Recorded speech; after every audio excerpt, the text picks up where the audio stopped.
Welcome to my channel. You are watching this video. तो ये जो वीडियो है आपके लिए ये बीईओ के स्पेशल के लिए लाए हैं और इसमें टॉप 30 क्वेश्चंस हैं। तो चलिए चलते हैं इस मॉक टेस्ट को करने। ओके, तो स्टार्ट करते हैं ये मॉक टेस्ट। तो फर्स्ट क्वेश्चन है, पौध संरक्षण संघ रोध एवं भंडारण निदेशालय अवस्थित है कहाँ पर? तो ए ऑप्शन है अहमदाबाद, बी हैदराबाद, सी फरीदाबाद और डी नई दिल्ली। तो यहाँ पे इस क्वेश्चन का सही आंसर हो जाएगा फरीदाबाद। सी ऑप्शन सही होगा। तो नेक्स्ट क्वेश्चन की बात करते हैं। चावल अनुसंधान संस्थान कहाँ है? चावल अनुसंधान संस्थान जो है ये A option Jodhpur, B Manila और सी तिरुवनंतपुरम और डी उड़ीसा। तो 4 ऑप्शन दिए गए हैं, इनमें से कौन से ऑप्शन सही हैं? तो दोस्तों आप बताइए, आप ट्राई कीजिए इसको। तो इस क्वेश्चन का जो सही आंसर हो जाएगा वो हो जाएगा मनीला। ठीक है, नेक्स्ट क्वेश्चन की बात करते हैं। भारतीय बागवानी विश्वविद्यालय कहाँ पर स्थित है? ए देहरादून, बी बंगलुरु और सी मसूरी और डी सोलन या हिमाचल प्रदेश। सोलन हिमाचल प्रदेश में है। तो A B C D 4 option दिए गए हैं और भारत बागवानी विश्वविद्यालय ये स्थित है हमारे सोलन में, जो हिमाचल प्रदेश में पड़ता है। तो यहाँ पे डी ऑप्शन बिल्कुल सही हो जाएगा। तो नेक्स्ट क्वेश्चन है, केंद्रीय खनन अनुसंधान संस्थान स्थित है? ए ऑप्शन कटक में, बी धनबाद में, सी जमशेदपुर में और डी भावनगर में। तो यहाँ पे इस क्वेश्चन का सही ऑप्शन क्या हो जाएगा? इस क्वेश्चन का सही ऑप्शन हो जाएगा धनबाद में। तो केंद्रीय खनन अनुसंधान संस्थान कहाँ पे स्थित है? धनबाद में। ओके, तो नेक्स्ट क्वेश्चन की बात करते हैं। राष्ट्रीय डेयरी अनुसंधान संस्थान स्थित है कहाँ पे स्थित है? ये बहुत फेमस क्वेश्चन है और ये बार बार पूछा गया है और ये कहीं ना कहीं किसी न किसी कंपटीशन एग्ज़ाम में ज़रूर आया है। तो ए ऑप्शन है करनाल में, बी है हिसार में और सी है लखनऊ में और डी है जयपुर में। तो इस क्वेश्चन का सही आंसर हो जाएगा ऑप्शन ए करनाल में। तो करनाल हरियाणा के आसपास पड़ता है, यानी हरियाणा में ही लगता है। तो वहाँ पे राष्ट्रीय डेयरी अनुसंधान संस्थान स्थित है। ओके, तो इस क्वेश्चन का ऑप्शन ए सही हो जाएगा। तो नेक्स्ट है, भारतीय घास एवं चारा अनुसंधान स्थित है कहाँ पे स्थित है? भारतीय चारा एवं घास अनुसंधान स्थित है ए बीकानेर में, बी जबलपुर में, सी भोपाल में और डी झांसी में। तो इस क्वेश्चन का सही आंसर क्या हो जाएगा? इस क्वेश्चन का सही ऑप्शन हो जाएगा डी झांसी में स्थित है। तो यहाँ पे इस क्वेश्चन का ऑप्शन हो जाएगा डी। नेक्स्ट क्वेश्चन की बात करते हैं। International crop research institute for semi arid tropics स्थित है? तो international crop research institute for semi arid tropics स्थित है। ए कहाँ पर है? कोलकाता में, बी पटना में और सी है भुवनेश्वर में और डी है हैदराबाद में। तो इस क्वेश्चन का सही ऑप्शन क्या हो जाएगा? इस क्वेश्चन का सही ऑप्शन होगा हैदराबाद में। ओके, तो 7th क्वेश्चन का जो इस ऑप्शन हो जाएगा वो हो जाएगा हैदराबाद में international crop research institute for semi arid tropics स्थित है। तो ये सही हो जाएगा हैदराबाद। तो डी ऑप्शन बिल्कुल राइट होगा। तो नेक्स्ट है, उद्यान एवं वानिकी विश्वविद्यालय स्थित है कहाँ पर? ए कोयम्बटूर में, बी सोलन में और सी पालमपुर में और डी पंतनगर में। तो ये भी क्वेश्चन रिपीटेड है, दोबारा आया हुआ है, लेकिन ये उस नाम से नहीं है। तो ये उद्यान एवं वानिकी विश्वविद्यालय की बात कर रहा है कि ये कहाँ पर है। तो इस क्वेश्चन का सही ऑप्शन हो जाएगा सोलन में, और सोलन अभी मैंने बताया आपको कहाँ पे पड़ता है, ये हिमाचल प्रदेश में पड़ता है। तो इसका सही ऑप्शन हो जाएगा बी। तो नेक्स्ट है, केंद्रीय शुष्क बागवानी संस्थान स्थित है? ए श्री गंगानगर में और बी उदयपुर में और सी बीकानेर में और डी जोधपुर में। तो यहाँ पे इस क्वेश्चन का सही ऑप्शन क्या हो जाएगा? इस क्वेश्चन का सही ऑप्शन होगा इस क्वेश्चन का सही ऑप्शन क्या हो जाएगा? इस क्वेश्चन का सही ऑप्शन होगा बीकानेर। बीकानेर जो है शायद ये राजस्थान के आसपास पड़ता है, राजस्थान के आसपास ही पड़ता है। और निम्न में से किसे दक्षिण गंगोत्री के नाम से जाना जाता है? तो ए कावेरी नदी का उद्गम स्थल है, बी वह स्थान जहाँ पर यामोत्तर उत्तर की तरफ बहती है। ठीक है, तो और सी ऑप्शन है भारत का प्रथम अंटार्कटिक शोध केंद्र है, और डी केरल में रॉकेट छोड़ने का जो है यहाँ पे केंद्र है। तो यहाँ पे कौन सा ऑप्शन बिल्कुल सही हो जाएगा? तो इस क्वेश्चन का सही ऑप्शन होगा, इस क्वेश्चन का सही ऑप्शन हो जाएगा सी। तो भारत का एक अंटार्कटिक शोध केंद्र है। ओके, तो नेक्स्ट क्वेश्चन की बात करते हैं। फिलहाल नेक्स्ट क्वेश्चन में कुछ अनुसंधान दिए गए हैं, इस अनुसंधान को आपको हमें याद कराना है। तो देखिए बिल्कुल सिंपल है।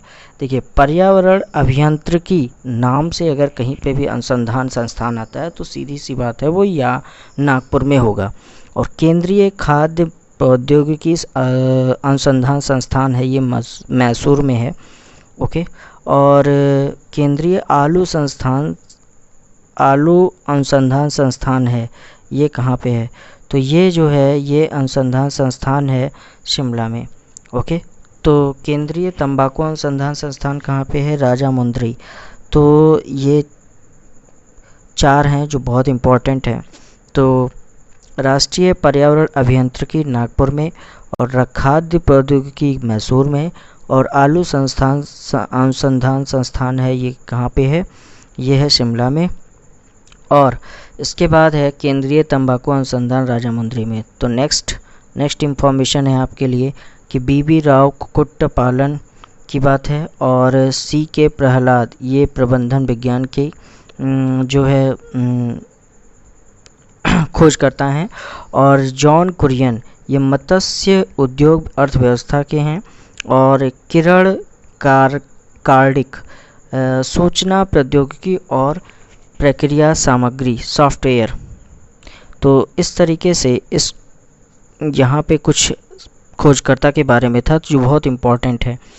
तो बीवी राव कुक्कुट पालन ये बहुत इम्पोर्टेंट था, और सी के प्रहलाद प्रबंधन विज्ञान ये भी बहुत इम्पोर्टेंट है। जॉन कुरियन मत्स्य उद्योग अर्थव्यवस्था।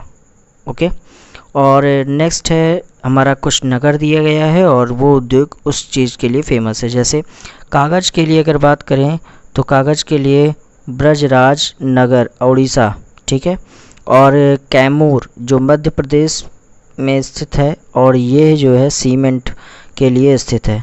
और हल्दिया नामक जगह है जो नगर है, ये पश्चिम बंगाल में है, और ये जो है पेट्रो रसायन के लिए उपयुक्त है। और यही चीज़ अगर फूलपुर उत्तर प्रदेश की बात करें तो वहाँ पे उर्वरक के लिए फेमस है। तो यहाँ पे कुछ इम्पॉर्टेंट फैक्ट्स थे जो हमने आपको बताए। अब हम आगे चलते हैं। 11 क्वेश्चन है हमारा, ब्लैक होल की सर्वप्रथम जानकारी किसने दी थी? ए हरमान मांडी ने, और बी मेघनाथ साहा ने, और सी एस चंद्रशेखर ने, और डी जेबी नार्लिकर ने। तो इस क्वेश्चन का सही ऑप्शन क्या हो जाएगा? इस क्वेश्चन का सही ऑप्शन हो जाएगा सी एस चंद्रशेखर। ओके, तो यहाँ पे ब्लैक होल की जानकारी जो दी थी वो एस चंद्रशेखर ने दी थी। ओके, नेक्स्ट है निम्न में से कौन अंतरिक्ष में नहीं पाया जाता है? ए पल्सर, बी ब्रिटल स्टार, और सी ब्लैक होल, और डी क्वासर। तो यहाँ पे इस क्वेश्चन का सही ऑप्शन क्या हो जाएगा? इस क्वेश्चन का सही ऑप्शन होगा ब्रिटल स्टार। तो यहाँ पे जो बी ऑप्शन है ये हमारे अंतरिक्ष में नहीं पाया जाता है, बाकी ब्लैक होल, क्वासर और पल्सर ये पाया जाता है। तो नेक्स्ट क्वेश्चन है, हबल अंतरिक्ष टेलीस्कोप ने पहली बार एक दूरस्थ तारे के सतह की छाया भेजी है, तारे का नाम क्या है? तो हबल अंतरिक्ष टेलीस्कोप ने पहली बार एक दूरस्थ तारे की सतह की छाया भेजी, तो उसका नाम है A option Virgo, B 70 virgins, और सी बीट लग्यूस, और डी बिग डिपर। तो यहाँ पे इस क्वेश्चन का सही ऑप्शन क्या हो जाएगा? इस क्वेश्चन का सही ऑप्शन हो जाएगा बीट लग्यूस। तो यहाँ पे इस क्वेश्चन का सही ऑप्शन होगा सी ऑप्शन। ओके, तो नेक्स्ट, लेकिन अब यहाँ पे इसके बारे में कुछ बताया भी गया है कि ओरियन तारा दूसरा सबसे चमकीला तारा है, पृथ्वी से 427 प्रकाश वर्ष की दूरी पर स्थित है। इसे सर्वप्रथम 1836 में जॉन हर्शिल ने देखा था, किंतु 1995 में हबल दूरबीन ने इसका चित्र खींचा है। तो इस तरीके से यहाँ पे ये तारों के बारे में कुछ फैक्ट्स यहाँ पे मिल जाते हैं। तो ओरियन तारा समूह का दूसरा चमकीला तारा कौन सा है? तो ये है हमारा ओरियन तारा, ठीक है। और ये जो है दूसरा सबसे चमकीला तारा है, पृथ्वी से यह 427 प्रकाश वर्ष दूरी पर स्थित है। ओके, तो नेक्स्ट क्वेश्चन की बात करते हैं। सूर्य और पृथ्वी के मध्य ग्रह है, तो ए है मंगल और बुध, बी है मंगल और शुक्र, सी है बुध और शुक्र, और डी है बृहस्पति और शनि। तो यहाँ पे इस क्वेश्चन का सही ऑप्शन हो जाएगा, देखिए सूर्य और पृथ्वी के बीच में जो हमारा ग्रह है वो है बुध और शुक्र। तो यहाँ पे ये ऑप्शन सही होगा। तो नेक्स्ट है, हाइड्रोजन, हीलियम, मीथेन और प्रमुख गैसें हैं जो विद्यमान हैं, बताइए क्या? तो यहाँ पर ये जो हाइड्रोजन, हीलियम और मीथेन गैसें होती हैं ये कहाँ पे विद्यमान होती हैं? तो ए ऑप्शन है नेपच्यून, यूरेनस, प्लूटो पर, और बी बृहस्पति, शनि एवं मंगल पर, और सी यूरेनस, नेपच्यून और शुक्र पर, और डी मंगल एवं शुक्र पर। तो यहाँ पे इस क्वेश्चन का सही ऑप्शन क्या हो जाएगा? इस क्वेश्चन का सही ऑप्शन होगा बृहस्पति, शनि और मंगल पर। तो ठीक है, तो इस क्वेश्चन का सही ऑप्शन क्या हो जाएगा? B option. ओके, तो नेक्स्ट है, पृथ्वी सूर्य से निकटतम दूरी पर होती है, ए 3 जनवरी को, बी 4 जुलाई को, सी 22 मार्च को, डी 21 सितंबर को। तो यहाँ पे इस क्वेश्चन का सही ऑप्शन क्या हो जाएगा? यहाँ पे इस क्वेश्चन का सही ऑप्शन हो जाएगा 3 जनवरी को। ओके, तो पृथ्वी सूर्य से निकटतम दूरी पर होता है 3 जनवरी को। अब नेक्स्ट क्वेश्चन की बात करते हैं। सूर्य का प्रभामंडल भाव प्रकाश के अपवर्तन से होता है। अब यहाँ पे आपको बताना है कि प्रभामंडल जो सूर्य का होता है उसका प्रकाश का अपवर्तन होता है कैसे? तो ए होता है, ए ऑप्शन है स्तरीय मेघों के जलवाष्प में होता है, बी पछाव कपासी मेघ के स्फटिकों में होता है, सी पछाव मेघों के हिम स्फटिकों में होता है, और सी और डी स्तरीय मेघों के धूल कणों में होता है। तो यहाँ पर सही ऑप्शन हो जाएगा इस क्वेश्चन का सी, पछाव मेघों के हिम स्फटिकों में होता है।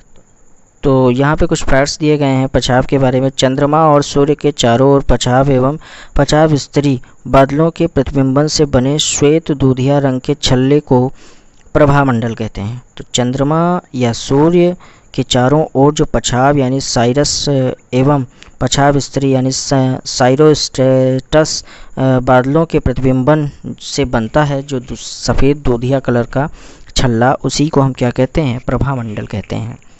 ओके, तो नेक्स्ट क्वेश्चन है, 2 ग्रह जिनके उपग्रह नहीं हैं वे हैं कौन से? ए पृथ्वी एवं बृहस्पति, बी बुध एवं शुक्र, सी बुध एवं शनि, और डी शुक्र एवं मंगल। तो यहाँ पे इस क्वेश्चन का सही ऑप्शन क्या हो जाएगा?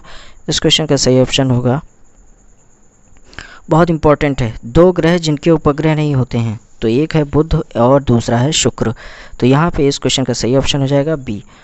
ओके, तो अब यहाँ पे कुछ फैक्ट्स भी दिए गए हैं कि सौरमंडल में केवल 2 ग्रह बुध और शुक्र हैं जिसका कोई उपग्रह नहीं है। ओके, और बाकी यहाँ पे बताया गया है कि सबके उपग्रह हैं, जैसे पृथ्वी के पास 1 उपग्रह है चंद्रमा, और मंगल के पास 2 है, और बृहस्पति के पास सबसे ज़्यादा बृहस्पति के पास है 67, और अरुण 27 है, और वरुण जो है 14 है, और शनि जो है यहाँ पर वो 62 है। ओके, तो इस तरीके से नेक्स्ट क्वेश्चन है हमारा, भोर का तारा किस ग्रह को कहा जाता है? तो ए ऑप्शन है बुध, बी है शुक्र, और सी है मंगल, और डी है शनि। तो यहाँ पर भोर का तारा शुक्र ग्रह को बोला जाता है, और यहाँ पे हम कुछ फैक्ट्स इसके बारे में भी जान जाएंगे, एक्सप्लेन कर देते हैं इसको।